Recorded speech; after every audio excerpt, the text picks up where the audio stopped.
Los seres humanos han existido en la Tierra desde hace al menos 1 millón de años.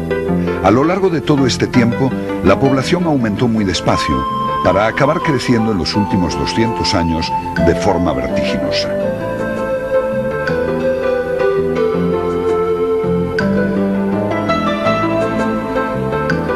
Entre el año 8000 a.C. y el 1750 de nuestra era, la población mundial aumentó anualmente por término medio en 67.000 personas, mientras que en nuestros días este incremento se produce cada 7 horas.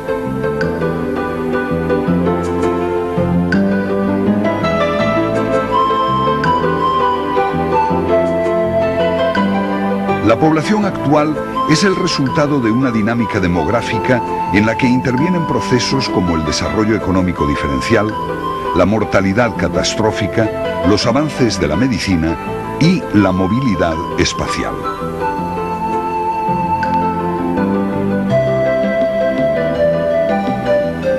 Hoy, la población ocupa el planeta de forma muy desigual. En la Tierra viven más de 5.500 millones de personas y está previsto que se superen los 8.000 millones en el año 2025. Asistimos a una verdadera explosión demográfica que constituye seguramente el acontecimiento más revolucionario de nuestro tiempo.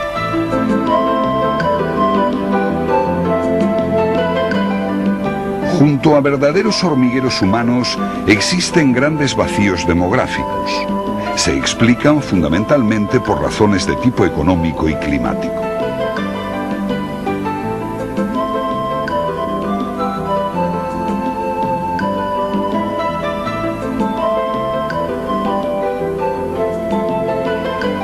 Las regiones polares, las zonas de alta montaña, los desiertos y los bosques ecuatoriales son medios hostiles que dificultan el poblamiento. No obstante, el hombre ha sido capaz de adaptarse a sus duras condiciones de vida en situaciones extremas. Esquimales, tuaregs, bosquimanos son ejemplos significativos. Ahora, los avances técnicos permiten modificar localmente algunas de estas condiciones. Oasis artificiales, estaciones experimentales en los polos o explotaciones forestales en plena selva.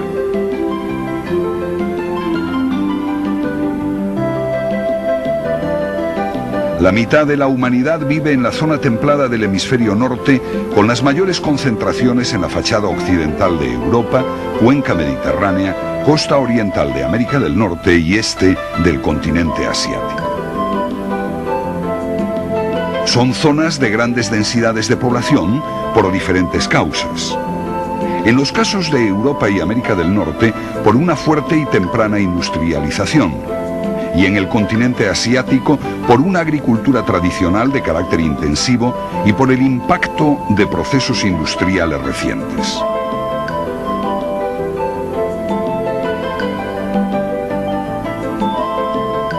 También en las zonas tropicales hay importantes masas de población que se justifican por una antiquísima ocupación del territorio unida a una agricultura muy intensiva de regadío, sobre todo en los valles y deltas de los grandes ríos.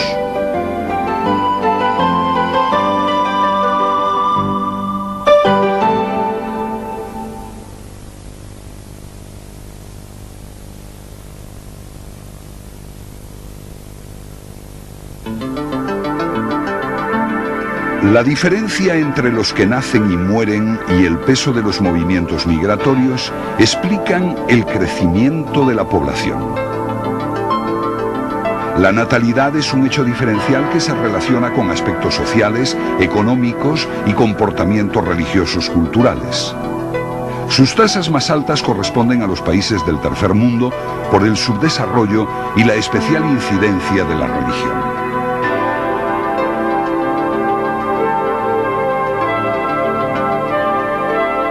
En esas mismas áreas se registran también las mayores tasas de mortalidad general e infantil, a pesar de que la difusión de los avances técnicos y las conquistas en el campo de la medicina favorecen un descenso espectacular de la mortalidad en el mundo entero, acortando las desigualdades entre unas y otras regiones.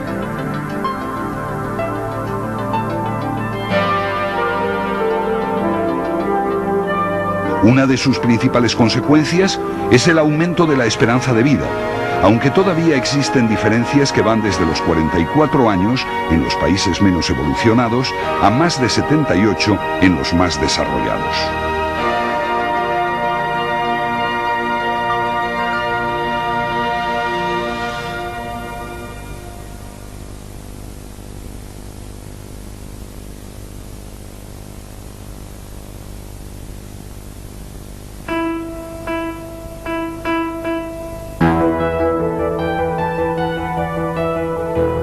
El interés por interpretar de forma teórica la evolución de la población ha dado lugar a la elaboración de modelos como el de la transición demográfica, que explica la dinámica poblacional a través de tres etapas: antigua, de transición y moderna. La primera etapa coincide con el ciclo demográfico antiguo. Presenta una natalidad y una mortalidad muy elevadas, en ambos casos con tasas superiores al 40 por mil.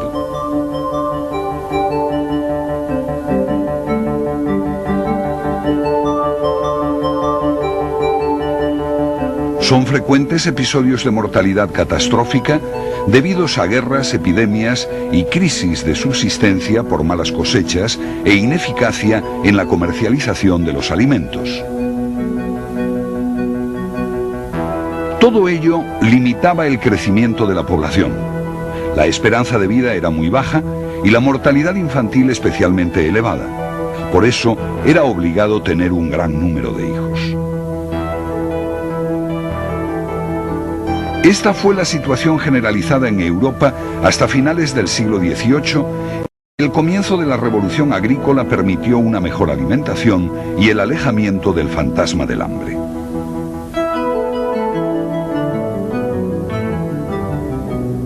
La etapa de transición se caracteriza por la existencia de tres fases, durante las que la natalidad desciende bruscamente del 40 al 20 por mil. La mortalidad se sitúa también en torno a esta última cifra. El número de hijos pasa de 6 a 2 y la esperanza de vida aumenta considerablemente.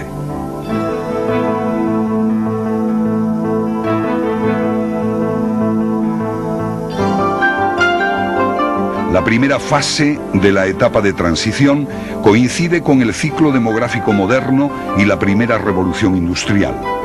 La mortalidad catastrófica desaparece, la infantil disminuye rápidamente gracias a la mejora de la alimentación, vivienda, saneamiento y avances en la medicina, mientras las tasas de natalidad se mantienen elevadas.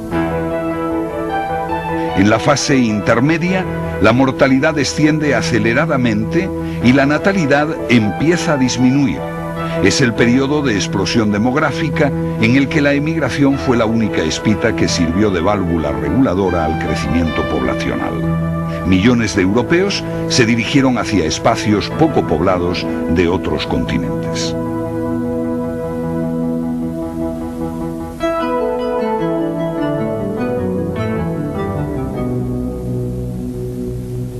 En la fase final, la mortalidad sigue disminuyendo, aunque a ritmo lento, y la natalidad desciende fuertemente.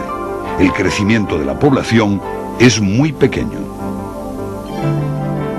Tendencia que se mantiene en la etapa moderna debido a bajísimas tasas de mortalidad, en torno al 10 por mil, y al paulatino descenso de la natalidad por debajo del 15 por mil.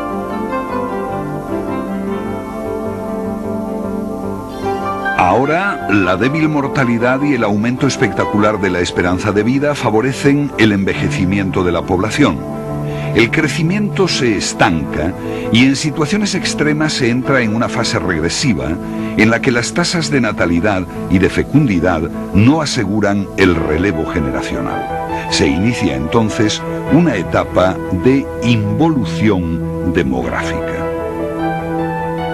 Como conclusión, podemos decir que el modelo de transición demográfica explica la evolución de la población en cualquier país del mundo, pero la duración y cronología de sus diferentes etapas es distinta según el grado de desarrollo socioeconómico.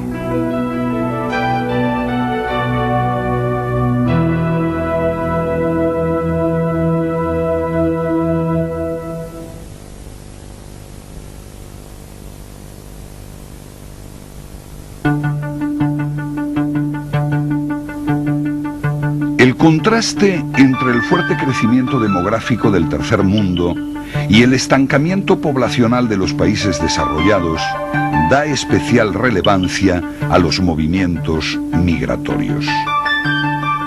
Estos movimientos se clasifican en recurrentes y no recurrentes. Los primeros no implican ruptura con el pasado y comprenden aquellos que se repiten y son rutinarios, como entradas y salidas, transporte y circulación diaria, semanal y estacional. También son formas de este tipo de movilidad el nomadismo, los desplazamientos estacionales de trabajadores eventuales, los viajes de turismo, los festivales, los Juegos Olímpicos y las peregrinaciones. Los movimientos no recurrentes son aquellos que significan un cambio definitivo y una ruptura con el pasado.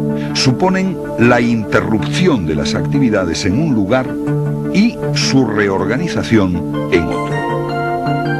Las causas que han impulsado las migraciones a lo largo de la historia han sido fundamentalmente económicas, políticas y religiosas. No obstante, la clave de las migraciones modernas se encuentra en el cambio tecnológico iniciado en Europa.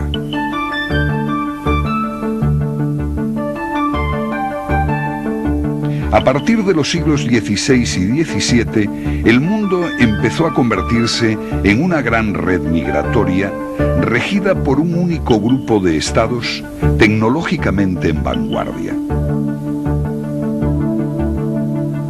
La implantación universal de esta red permitió a los estados europeos iniciar la revolución industrial, consolidando así su predominio mundial.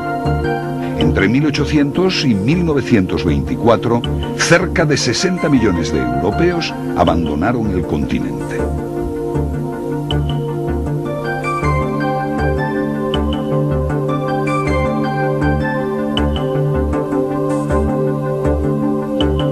La emigración estimuló la evolución sociocultural, difundiendo innovaciones y encontrando soluciones para la adaptación de los grupos humanos a las diferentes condiciones medioambientales. El rumbo de las corrientes migratorias se ha ido alterando gradualmente. En lugar de fluir desde los países más poblados a los menos poblados, como sucedía en el pasado, ahora se dirigen desde todas partes hacia los países más desarrollados y estables políticamente.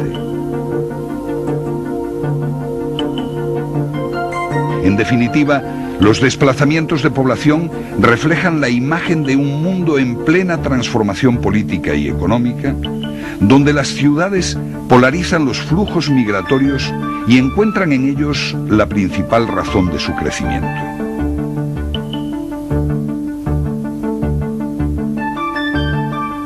En las áreas de salida, la emigración provoca envejecimiento, caída de la natalidad, aumento de la mortalidad relativa, descenso de la productividad y conservadurismo político. En las áreas de acogida, la emigración supone una inyección de rejuvenecimiento que conlleva aumento de la natalidad, de la esperanza de vida y de la productividad. Como contrapartida se agravan los problemas de vivienda, sanidad y educación. Son frecuentes los conflictos convivenciales y de integración. Por eso, los estados regulan las migraciones a través de normas internas y acuerdos internacionales que no siempre se respetan.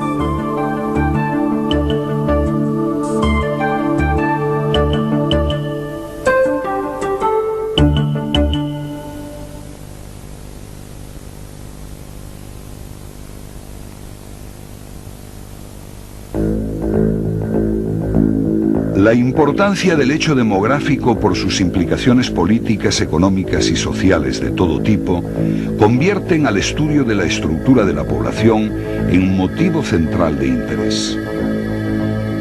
En la estructura de la población intervienen diferentes variables, entre las que destacamos la distribución por grupos de edad, la composición por sexos y la actividad económica.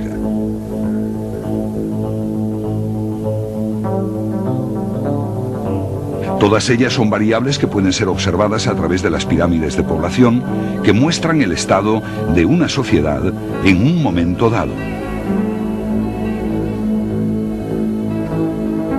Cualquier acontecimiento excepcional, como migraciones, guerras, catástrofes naturales o epidemias, queda reflejado de forma gráfica.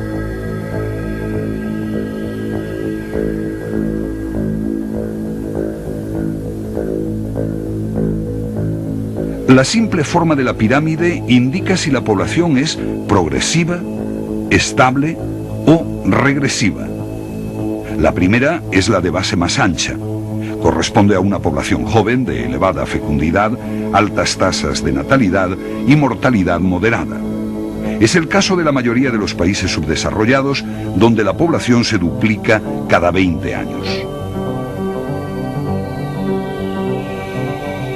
La segunda, de forma ojival, corresponde a una población que crece poco.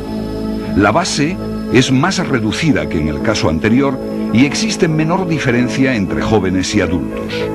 Las tasas de natalidad y mortalidad tienen valores parecidos entre sí y no han experimentado variación a lo largo de mucho tiempo. La última pirámide muestra una base muy estrecha como resultado de unas tasas de fecundidad y natalidad inferiores a las de mortalidad. La renovación generacional no está asegurada y la población es regresiva.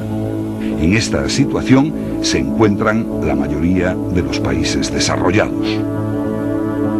La juventud o vejez de la población se expresa también mediante índices que relacionan los tres grupos de edad: joven, adulta y vieja.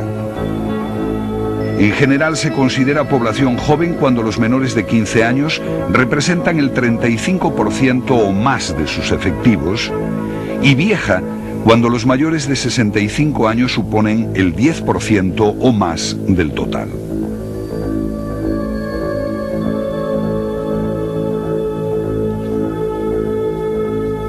Uno de los índices más utilizados es el de Beire-Verne, a partir de la relación entre los mayores de 60 años y los menores de 20 años, considera que un país es joven cuando los valores resultantes son inferiores a 0,4 y viejo cuando son superiores a 0,5. Las diferencias existentes en la distribución por sexo de la población son también muy acusadas y sus consecuencias importantes. Según se trate de hombres o mujeres, son distintas las facilidades de acceso al empleo, la remuneración por idéntico trabajo, la asignación de papeles sociales y la movilidad espacial. Estas desigualdades tienden a desaparecer en las sociedades más evolucionadas, pero todavía son muy fuertes en el tercer mundo.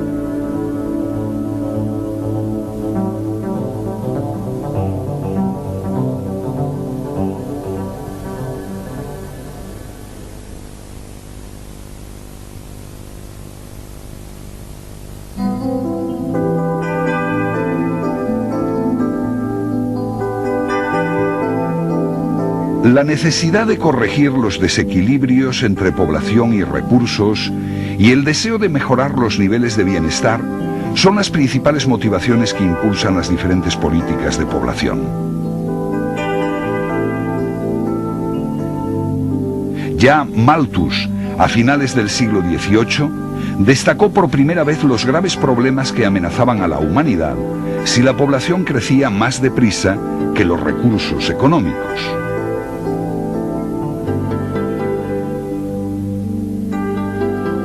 Apoyándose en estos planteamientos, se suceden desde entonces políticas que propugnan el control del crecimiento demográfico. Por otro lado, intereses nacionalistas y planteamientos religiosos han impulsado siempre actitudes y políticas populacionistas.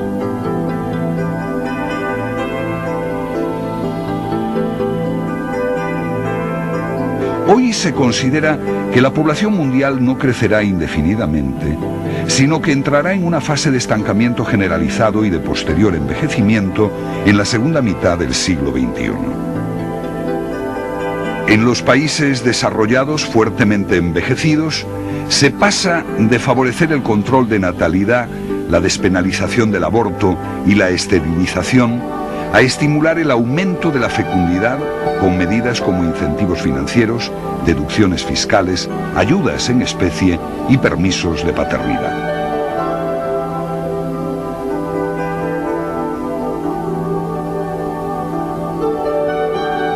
En los países subdesarrollados o en vías de desarrollo, en fase de explosión demográfica, las políticas varían desde acciones dirigidas a disminuir la mortalidad y mejorar la distribución espacial de la población, al apoyo de actitudes claramente antinatalistas, como la elevación de la edad al matrimonio y el control de la fecundidad.